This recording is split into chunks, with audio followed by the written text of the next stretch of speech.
मिरच्या डोक्याची आपल्याला चटणी करायची आहे, तर त्याच्यासाठी मी 25 बेडगी मिरच्या घेतल्यात, थोडे धणे घेतलेत 1 चमचा, आणि हे खोबरं आहे थोडं, अर्धी वाटी आहे, छोटा अर्धा नारळ आहे, अर्धा नारळ आणि त्याच्यानंतर अर्धा कांदा आणि पाव चमचा हळद. हे सगळं आपण आता ग्राइंड करून घेऊया.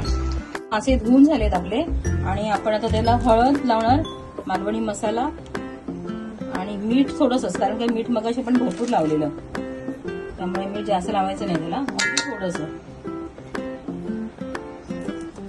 मालवणी मसाला, आणि आज मी रव्यामध्ये नाही तर तांदळामध्ये फ्राय करणार आहे. सगळ्यात सोपी गोष्ट आहे की मासे आपण आणायचे, धुवायचे स्वच्छ आणि फ्राय करून आपण खाऊ शकतो. हॉटेलमध्ये गेलं की ह्याच्या 4 पटीने आपले पैसे जातात, 4 पटीपेक्षा पण जास्त, तरी पण एवढे छान मासे मिळत नाहीत. आता हे झालं, आता त्याला जरा एकत्र मिक्स करूया, हलवूया त्याला, आणि मग तांदळाचं पीठ टाकूया.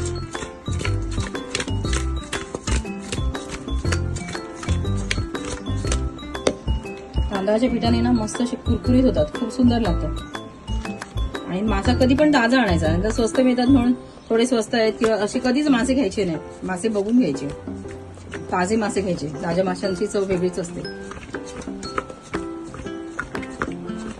आता एक पटापट तेल तापत ठेवलंय, लावून घेऊया.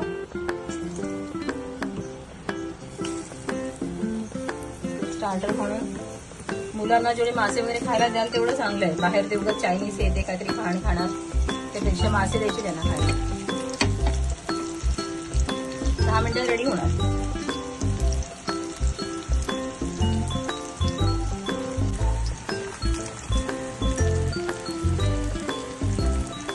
हलवा आपला फ्राय होतो इकडे, तोपर्यंत आपण ना बांगड्यांचं मॅरिनेशन करून घेऊया. मॅरिनेशन म्हणजे बांगड्याला आता मसाला लावूया.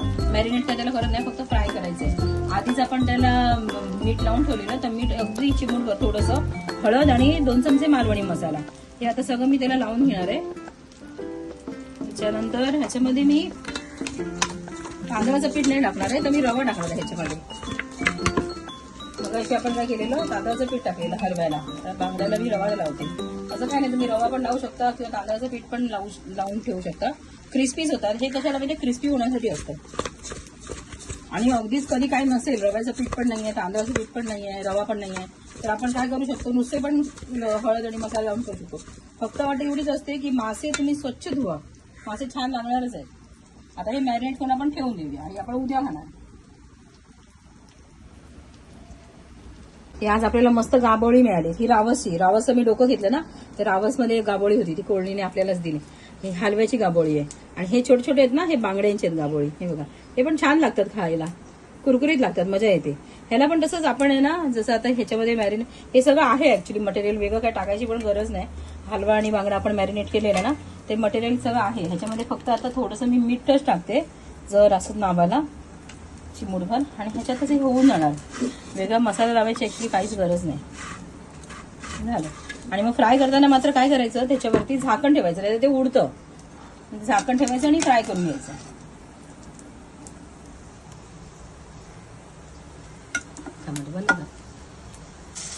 असं लावून घेऊया त्याला आणि झाकण ठेवूया, नाही तर ते उडतं ना, आपल्या चेहऱ्यावर वगैरे उडू शकतं. त्याच्यामुळे थोडे 5 मिनिटं आली की त्याला परतवूया. ठीक आहे, 5-7 मिनिटात शिजतं, त्याला असं वेळ नाही लागत.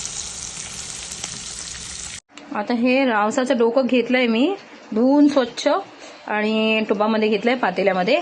आणि हे जे मी वाटप केलंय चटणी, बेडगी मिरची, कांदा, त्याच्यानंतर धणे, हळद, सगळं टाकूया. ह्याच्यामध्ये आपण अजिबात तेल वगैरे काहीच टाकायचं नाहीये. मिक्स करूया आणि त्याच्यात कोकम आणि मीठ फक्त टाकूया आणि गॅसवर ठेवूया. ठीक आहे, इथे आपला हलव्याचं सार शिजतंय. फास्ट गॅस करून मी त्याला 5 मिनिटापर्यंत ठेवलेलं. आता अजून 10 मिनिटं शिजवणार त्याला मी स्लो गॅस करून. आणि इकडे चटणी होती आपली, ती स्लोच आहे, अजून ती गडद होणार. अजून त्याला आपण 10 मिनिटं आधीच ठेवले, अजून त्याला 7-8 मिनिटं आपण बारीक गॅस करून ठेवून देऊया. मीठ टाकते आणि 6-7 कोकम टाकते, त्याच्यात पाणी टाकलं मी मिक्सरमधलं, आणि ते आता ना शिजू देऊया आपण. त्याच्यावर झाकण ठेवून आटवूया त्याला. चटणी, सुकी चटणी करायची आपल्याला.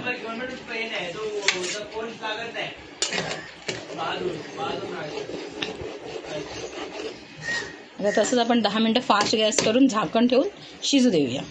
असं तेल तापायला ठेवलं आहे. त्याच्यात मी बारीक चिरलेला जरासा कांदा टाकते. पाव कांदा होता, जास्त नव्हता. आणि वाटप आपलं झालेलं आहे. आता हे सगळं वाटप आणि हे मासे आपण हे सगळं फोडणीत टाकूया. त्याच्यामध्ये टाकूया आपण कोकम आणि मीठ. कांदा लाल होतोय.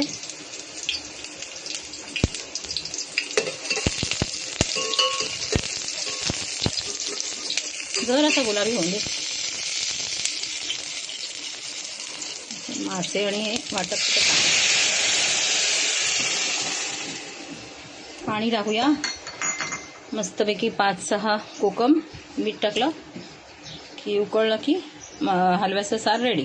पेश बघ, आज तुझी थाली स्पेशल नॉनव्हेज थाली. काय केलंय मम्मी? हे हलवा हे फ्राय केलाय. हलव्याचं सार आहे. त्याच्यानंतर रावसची चटणी केली आहे तिखट. बघ ह्या दोघांमध्ये पण बघ कलरमध्ये डिफरन्स दिसतोय ना तुला? हो, दिसतोय. ही थोडी तिखट आहे, ही आपल्या नेहमीचं सार आहे. राईस आहे आणि तुला हे सगळ्याचा त्रास होऊ नये, तिखट वाटू नये पोटाला म्हणून कोकम सरबत वाव. सब्जा घातलेलं. आता मी टेस्ट करून सांगतो लगेच कसं आहे म्हणून. येस. आता आपण टेस्ट करून बघूया कसं झालंय. मी तर खूप एक्सायटेड आहे खायला. आणि माशी बोलल्यावरती तर माझे खूप फेवरेट आहे. आणि हलव्याची कढी खातोयस ना? वाव, खूप खूप खूप खूप खूप टेस्ट आहे मम्मी. जबरदस्त, थँक्यू. एक नंबर. आणि अशी टेस्ट कुठल्याच हॉटेलमध्ये नाही भेटत, जी आपण घरी तू बनवलीस ना. तुम्ही सगळ्यांनी ही रेसिपी ट्राय करा. नक्कीच लाईक करा आणि सबस्क्राईब करा गाईस. बाय. थँक्यू बेटा.